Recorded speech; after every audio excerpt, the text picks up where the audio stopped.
네, 안녕하세요. 이번 시간에는 강점, 경험, 정리법, 자소서 작성 전략에 대해서 알아보도록 하겠습니다. 네, 저는 우연아 강사입니다. 이번 시간에는 이 좋은 이야기를 증거로 만드는 과정에 대해서 좀 중점적으로 알아볼 건데요. 여러분들이 자기소개서를 작성할 때 항목당 작성을 계속 하실 텐데 이거를 평가위원회 시점에서 평가를 받을 수 있는 문장으로 바꿔드리는 작업을 해보겠습니다.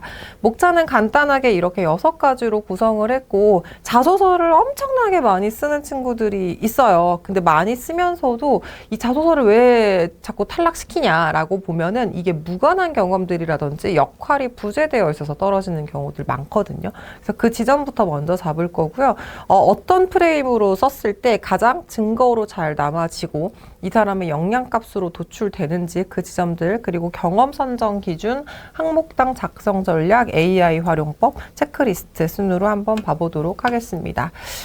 네, 자소서 강의는 여러분들 많이 들어보긴 하셨겠지만 사실 들어는 봤지만 뭐랄까 평가위원 시점에서 어떤 자소서가 좋은지에 대한 기준이 아직 없는 것 같아요. 그래서 저희 같은 경우에는 이게 네가 했던 일에 좋은 거를 쓰는 게 아니라 담당자로서 이게 직무에 이 사람 정말 잘하겠다.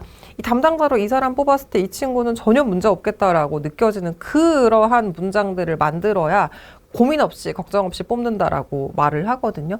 그래서 이게 경험을 역량 중심으로 정리하는 방법은 사실상 간단해요.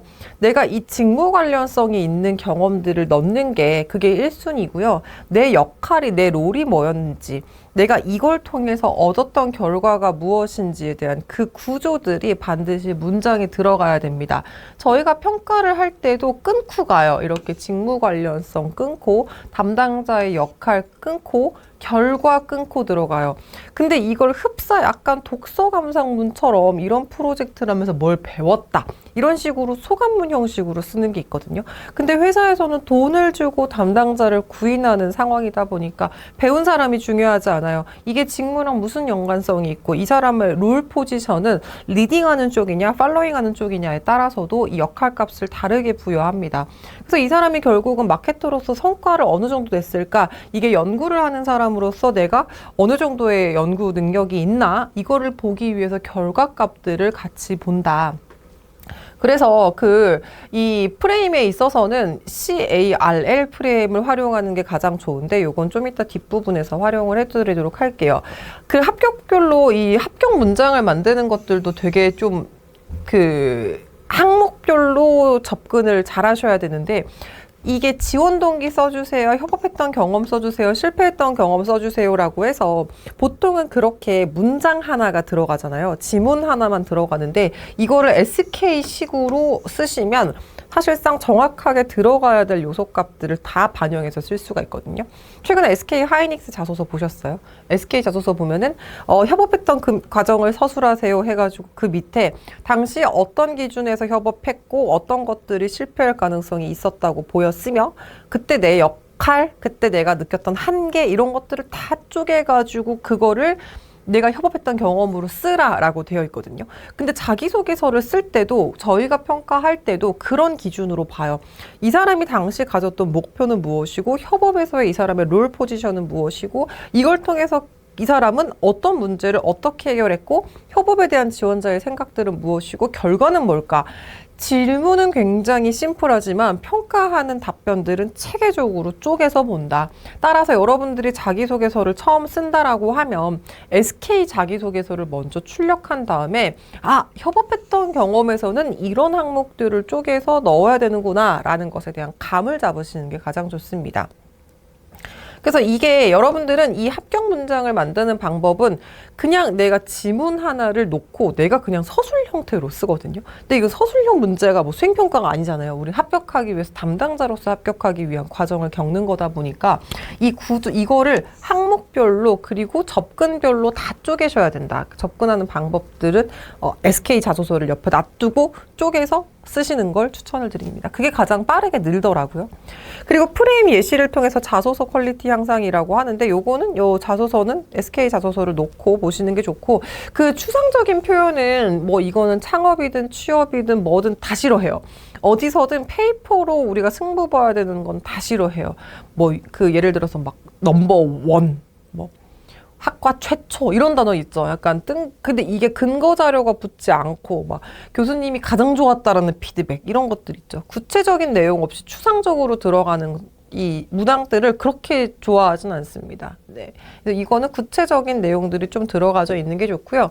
평가자를 탈락시키는 거에 있어서는 가장 많은 비중을 차지하는 게 직무랑 무관한 경험입니다.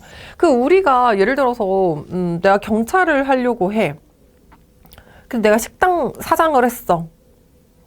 그 두 개가 연관성이 있는 지점들이 있다면 되는데 지원 동기, 식당 사장을 하면서 제가 너무 이렇게 자영업자들의 고충을 느껴서 너무 힘들었고, 뭐가 좋을까 생각하다가, 뭐 이런 식의 구구절절한 전혀 연결고리가 없다. 이렇게 느껴지는 거면은 그 경험에서 우회를 하셔야죠. 여러분들의 경험 데이터들은 다 다르겠지만 결국은 직무의 담당자로서 원하고자 하는 게 무엇인지를 생각을 하신 다음에 그걸 바탕으로 연결고리를 만들어 가셔야 돼요.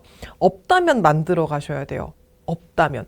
예를 들어 저는 영화를 전공했어요. 근데 제가 가고자 하는 건 마케팅의 홍보예요.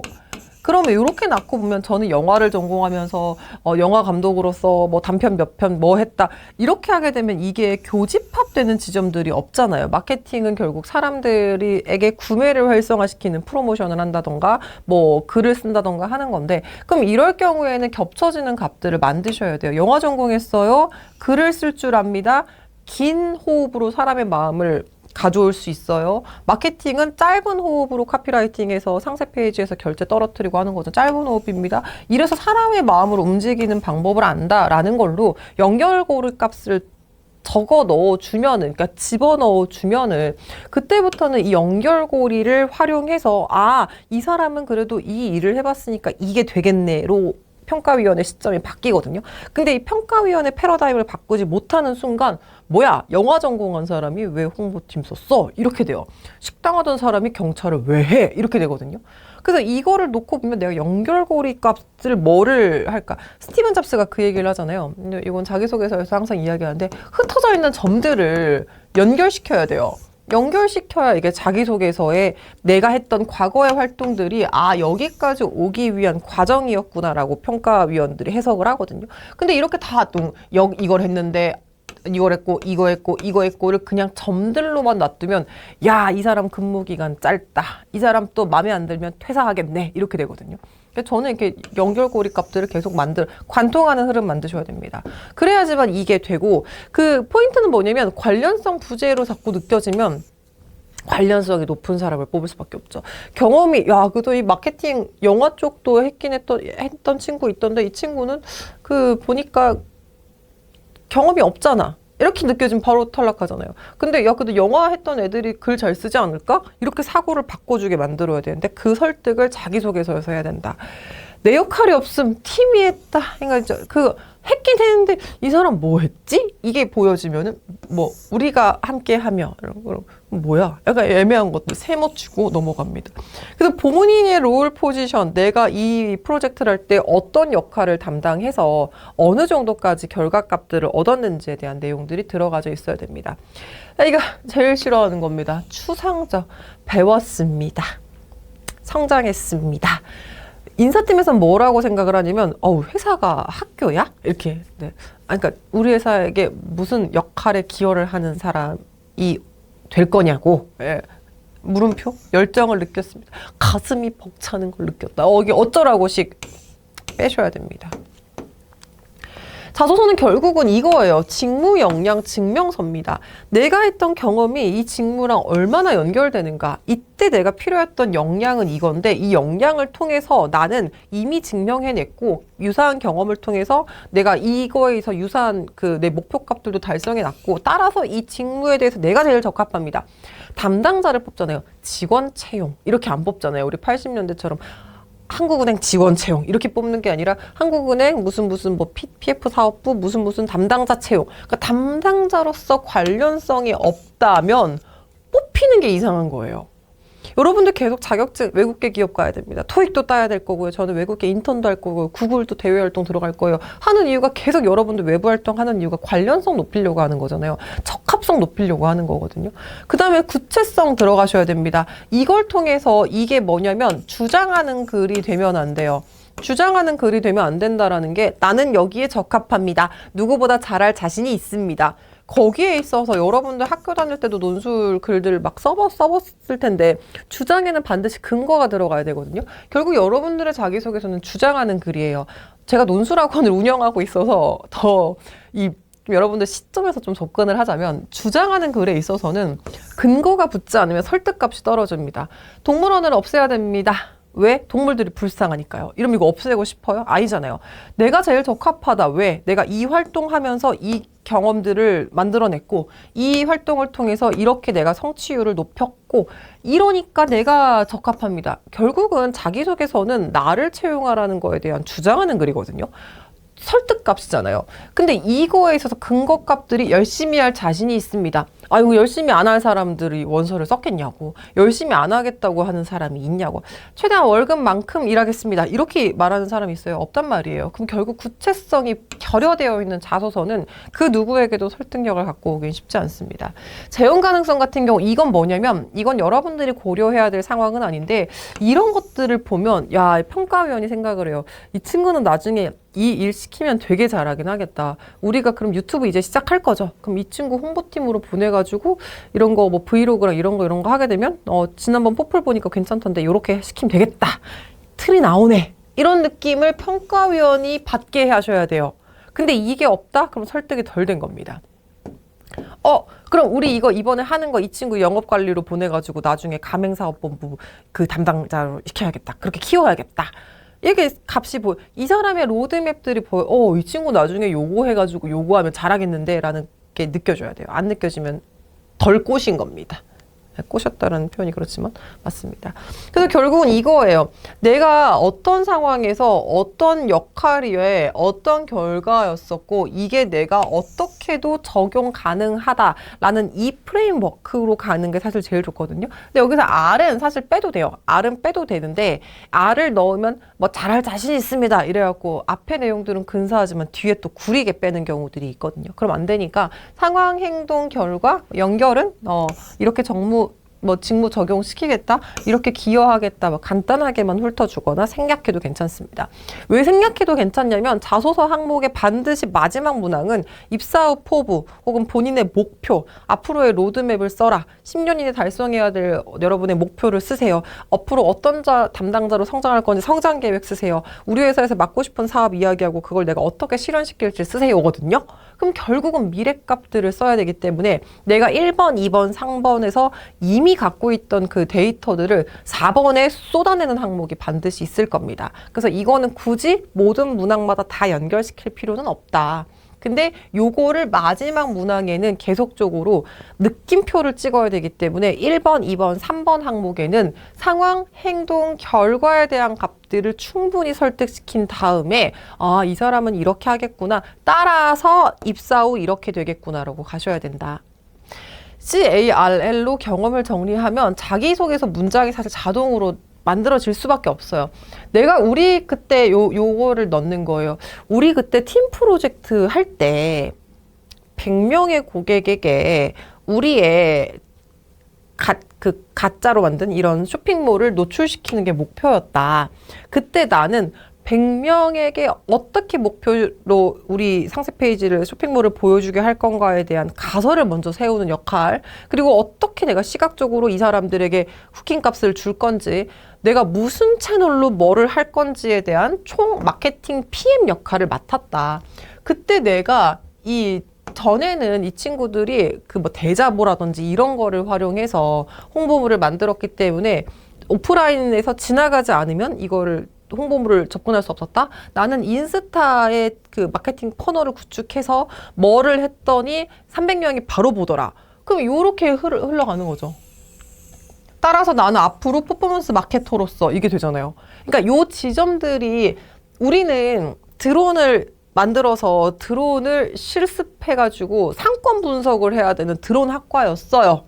근데 그때 당시에 이게 어떤 지역에서는 드론을, 이거 문제 해결 역량으로부터 드론에 있어서 그 신고를 해야 돼. 근데 그때 우리가 이거를 하기 위해서 직접 군청에 찾아가고 구청에 찾아가고 산림청에 찾아가서 그때 우리가 이렇게 드론을 활용해서 프로젝트를 했고 이게 학과 교수님으로부터 어떤 평가를 받아서 무슨 상까지 받았다.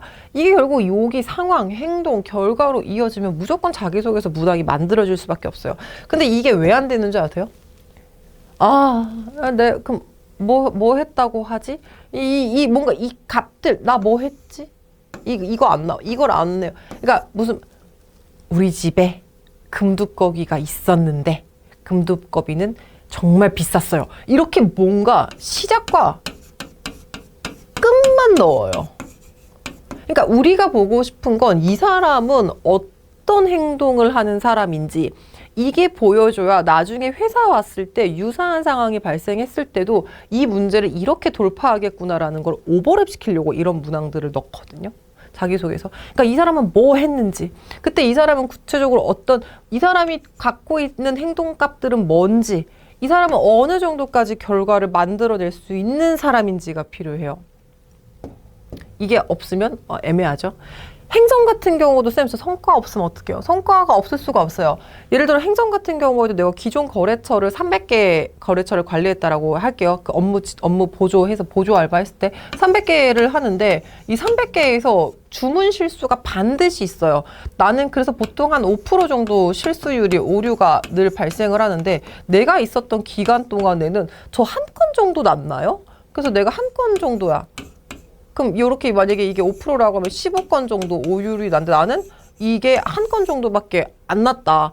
왜 안 났냐? 나는 그때 내가 만들었던 거는 이 오류율을 잡는 매뉴얼들을 만들었다. 이런 것들을 넣어서 이게 사실 성과 지표에 잡히는 거거든요. 성과가 없을 수가 없어요. 오류율을 줄였다던가 시간을 단축했다라던가 세명할 걸 나 혼자 했다라던가 등등 이 사람을 뽑으면 압도적으로 우리 회사에 이득이 되겠네라는 느낌이 들어와야 된다. 네. 그래서 결국은 이게 어떤 상황에서 어떤 행동으로 뭐를 만들었고 이거를 이 직무에 활용하겠답니다. 그러니까 이 문장 구조를 유지하면 글이 흔들리지가 않거든요. 그러니까 이거가 없으면 안 되죠. 육하원칙, 언제 어디서 무엇을 어떻게 왜 무슨 상황에서 어떤 행동을 통해 무슨 결과가 있었고 이걸 어떻게 적용할 수 있다. 이 구성을 넣게 되면은 어렵지 않습니다. 그러니까 요거를 계속적으로 여러분들의 보통 이게 왜 그러냐면 그 자기소개서 자소서가 문항이 상황형이 있고 상황형 사실 별로 없습니다. 경험형이 있어요. 자기소개서는 옛날에 여러분들의 경험을 통해서 이 사람은 이럴 것이기에 앞으로는 이렇게 하겠지 라는 걸 보기 위해서 자소서를 보거든요. 그러니까 과거의 여러분들 경험들을 시점이 다 과거에 있잖아요. 목표를 달성했던 경험과 어쩌고저쩌고 이게 다 왜 들어가냐면 여러분들의 경험을 통해서 앞으로 미래를 추측하려고 이 지점들을 넣는 거거든요. 그럼 내가 언제 어디서 무엇을 어떻게 왜 이게 상황인 거예요. 그때 우리의 문제는 뭐였었는데 이걸 해결하기 위해서 나는 어떤 행동을 했고 결과적으로 뭐가 됐더라. 값들이 떨어져야 된다. 근데 금두꺼비 100마리 있다와 같이 옛날에 힘들었는데 해결했어요. 극적으로 해결했어요. 해결하는 게 중요한 게 아니라 어떻게 해결했냐고 중요한 게 여러분들 잊지 말아야 될 거 자소서 다 쓴 다음에 마지막에 이거 해야 돼요. How to 어떻게 해결했는가. 네. 어떻게 이거를 해결했지? 그러니까 어떻게 해결할 거지? 이 두 개밖에 없습니다. 배경 설명을 막 길게 하지 말고 이게 뭐냐면 우리가 포함해야 될 건 우리가 달성해야 했던 것들이 뭐였는지 그때 우리의 제약 조건이 뭐였는지 시간일 수도 있고요. 일주일이란 짧은 시간 안에 해야 됐던 것 혹은 갑자기 담당자들 다 없어졌어. 혹은 내가 그때 돈이 목표 예산에서 몇 프로 깎아서 적은 예산으로 해야 했어. 이런 것들이 이제 그런 거죠. 고객 리스크 이런 것도 있었다. 그러니까 소설처럼 길게 쓰진 말아야 됩니다. 명확히 업무 중심으로 서술해야 된다. 아까 제가 구두로 설명했던 내용들입니다. 그러니까 결국은 열심히 했다, 이런 거에 있어서 제일 제가 극혐하는 거. 3일 동안 밤을 새며. 그러니까 밤을 샜다. 네, 그 3일 동안 밤을 새면 안 되나요? 네. 애매해요. 저는 어떻게 결정해서 어떻게 했는지에 대한 구체적인 행동값. 네. 어떤 순서로 일을 하는지 밤을 샌 사람이 되잖아요. 3일 동안 그러면 시간을 줄이기 위해 이 많은 양의 일을 3일 안에 하기 위해서 무슨 기준으로 했는지가 들어가야 돼요. 3일 동안 밤을 새면 힘들었지만 이거 약간 살짝 F 감성이잖아요. MBTI에서 3일 동안이라는 3일이라는 짧은 시간 동안 뭐를 실행해서 뭐를 갖고 허가를 받고 뭐를 하는 과정을 겪으며 그러니까 약간 T식으로 접근을 하셔야 된다. 네. 요 지점을 잊어버리면 안 된다. 그래서 이게 실제 행동이 보이고 업무 감각이 드러나야 돼요. 팀원들과 열심히 했습니다. 팀원들과 3일 밤을 샜습니다. 그러니까 어쩌라고.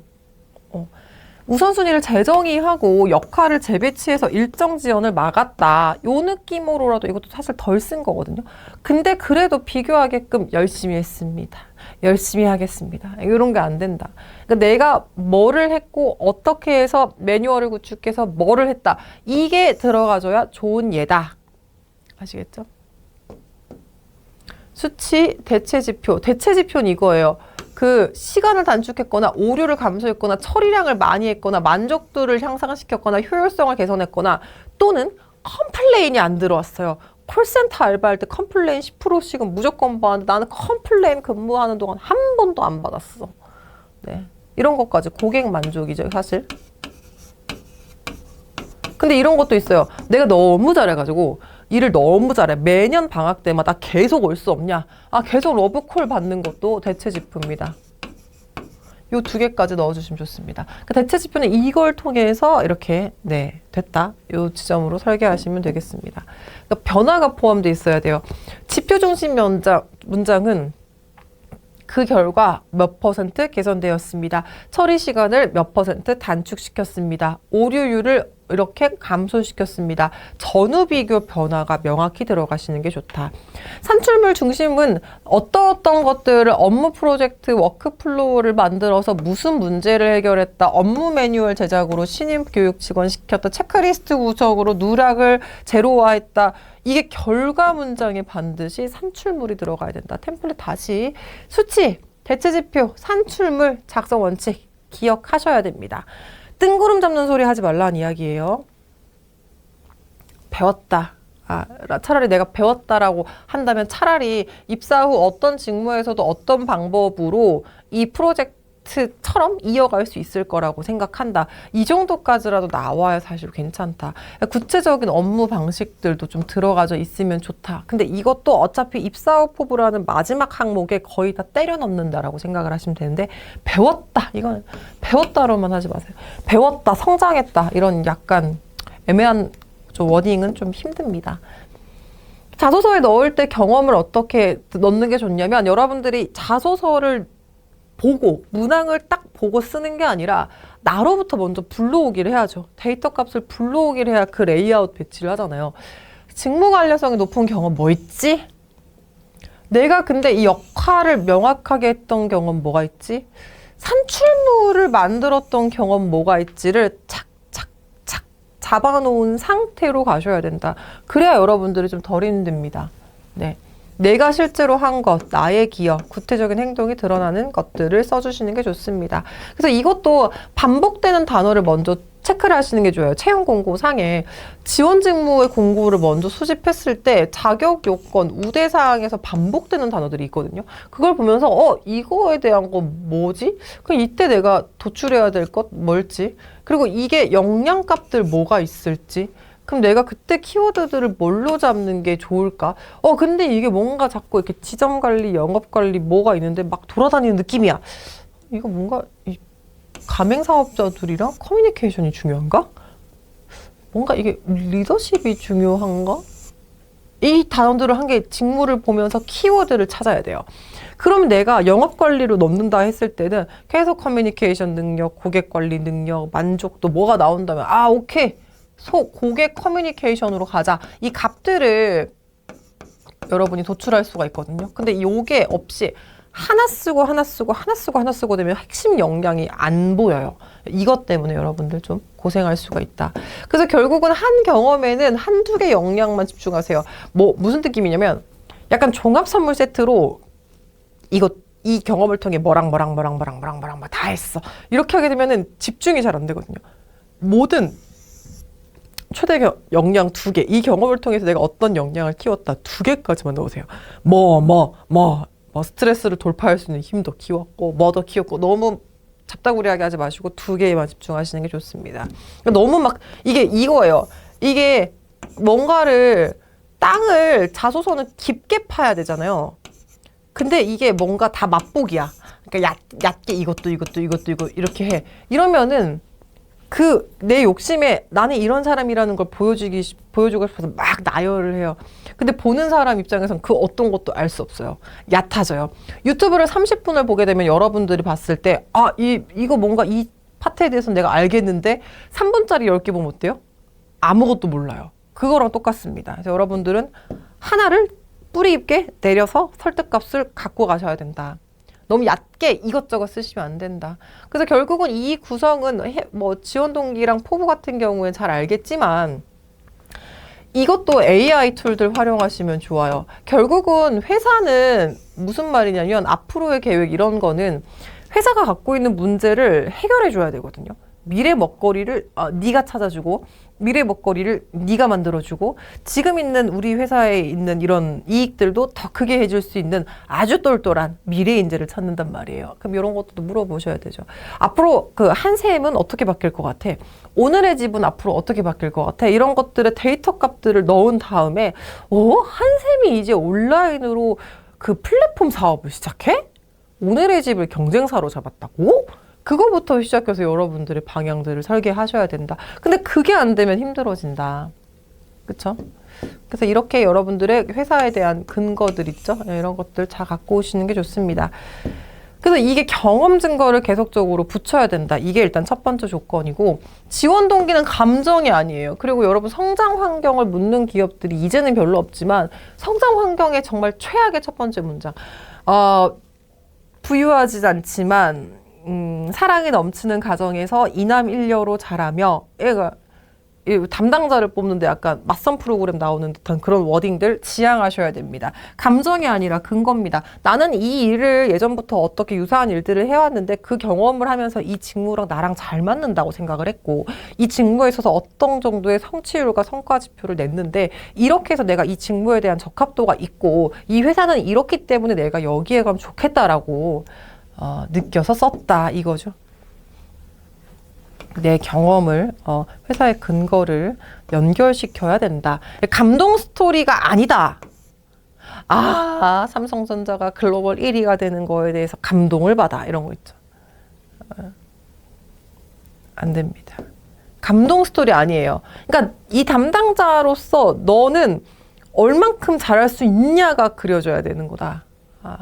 그래서 가장 구조적으로 작성해야 됩니다. 이런 것들은 한번 화면에서 그냥 여러분들 캡처하셔서 혹은 멈추셔서 보시면 된다. 쓸 때 구성의 팁들입니다.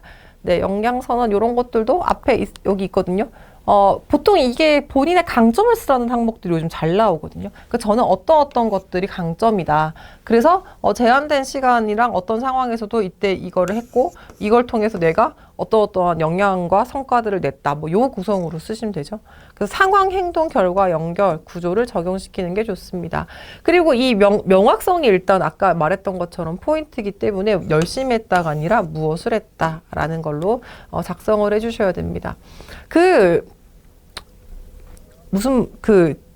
자소서에서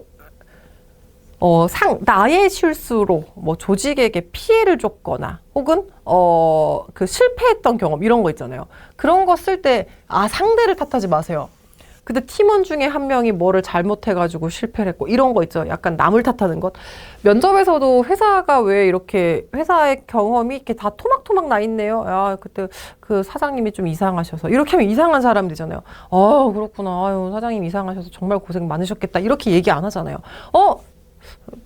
자꾸 이직 사유가 회사 탓을 하시네? 이렇게 느껴진단 말이에요. 그러니까 내가 자꾸 무슨 남 탓을 하지 말라. 그래서 이런 실패 상황, 갈등 상황 같은 경우에도 그때 내가 만약에 부족한 점이 있어. 그럼 나는 그때 어떤 점이 부족했었다. 근데 부족했다는 보완했다라고 일단 다시 들어가져 있어야 되긴 하겠지만 아무튼 상대를 탓하진 않아야 된다. 회사를 탓하진 않아야 된다. 네.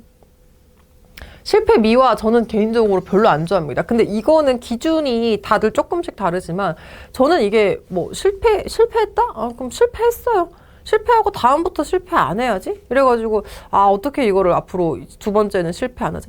그러니까 근데 이것도 약간 별로예요. 그러니까 저는 실패한 적이 없습니다. 이렇게 이야기하는 분들도 있거든요. 자신감을 표현하기 위해서 약간 쓰시는 것 같은데, 근데 평가할 때 무슨 생각이 드냐면, 야, 그럼 이 사람은 회사에서 첫 실패를 하는 거야? 야, 이거 감당할 수 있을까? 이 사람 자존심 세 보이는데? 이 생각을 한단 말이에요. 그러니까 자꾸 내가 자신감을 보여주려고 이상한 도발을 한다던가 실패를 미화하는 그런 건 하지 말고, 결국은 사람은 누구나 실패할 수 있고 이걸 어떻게 극복하는지가 중요한 거거든요. 네. 재발 방지하려고 내가 어떻게 실수했었고 그걸 어떻게 할까? 재발 방지 행동으로 보시면 된다. 그래서 이게 문제 실패 성장 항목은 내가 이제 원인 분석, 재발 방지, 다음에 이렇게 내가 성과를 내기 위해 뭐 했다. 요 정도까지가 들어가는 게 좋습니다. AI를 쓸 때는 전체적인 내용들, 내 경험들을 싹 다 불러오게 한 다음에 제일 마무리에 글의 문맥과 가독성을 위해서 혹은 핵심 영양값들을 연결시키기 위해서 마지막에 한번 돌려본다 인 거지, 여기서 막 돌려가지고 이걸로만 내가 처음부터 끝까지 이걸로 쓴다 이러면 안 돼요. 여기는 마지막에 모든 요리를 싹 다 재료 넣고 끓인 다음에 마지막에 뿌리는 이 MSG 같은 겁니다. AI가 MSG이지만 전체 요리가 아니에요. 근데 챗GPT에 너무 많은 것도 요청이, 내 경험도 아니고 이도 아니고 저도 아니고 그렇지 않아야 됩니다. 마지막에 요리 다 하고 뿌리는 MSG라고 생각하시는 게 좋습니다. 네, 요것들은 여러분들 전체 내용들을 싹 다 텍스트로 정리한 다음에 마지막에 쓱 올려놓고 매끄럽게 하는 용도로만 쓰시면 됩니다. 문장과 문법, 맞춤법 틀린 거를 보는, 그리고 내가 썼던 글이 너무 구구절절하자면 그걸 구조화하는 기능으로만 쓰셔야 된다. 다르게 쓰게 되면 여러분들 합격하기가 쉽지 않습니다. 그래서 AI 활용하는 거 방법들은 이렇게 검증하고 난 다음에는 여러분들이 AI 활용하는 거 너무 좋거든요. 근데 그런 기록들도 다 아카이빙을 해놓은 상태여야 돼요. 결국은 내 경험을 내가 수기로 다 기록을 한 상태에서 마지막으로 프롬프트를 먹여서 AI를 돌리는 건데, 그럴 때도 내가 무슨 프롬프트를 넣었더니 답이 이렇게 나왔는지 이런 것들도 내 프롬프트를 기록하시면 나중에 좋거든요. 네. 그럼 내가 이게 직무마다 요렇게 했을 때 여기 내가 제일 합격하는 자소서가 요거였었는데 그때 내가 프롬프트 뭐 넣었지? 그럼 또 생각 안 나요. 결과물은 남지만 또 기록이 안 남으면 안 되니까. 그래서 결국은 여러분들은 이게 경험을 역량 중심으로 정리를 하시고 항목별로 구성 요소들을 자른다. 그래서 직무 관련성과 내 역할, 결과물을 반드시 포함해서 이 회사 들어가면 이렇게 할 수 있습니다 라는 것이 강조돼야 된다. 그래서 직무는 여러분들이 이렇게 분석을 해서 자소서를 써야지 직무 적합도가 알맞다 라고 느낄 겁니다. 강의를 보면서 다시 한번 돌려보면서 중간중간 멈추셔서 여러분들의 경험과 활동들을 같이 한번 녹여보시는 활동도 꼭 하셔야 됩니다. 네, 수고 많으셨습니다. 저는 우연아 강사였습니다.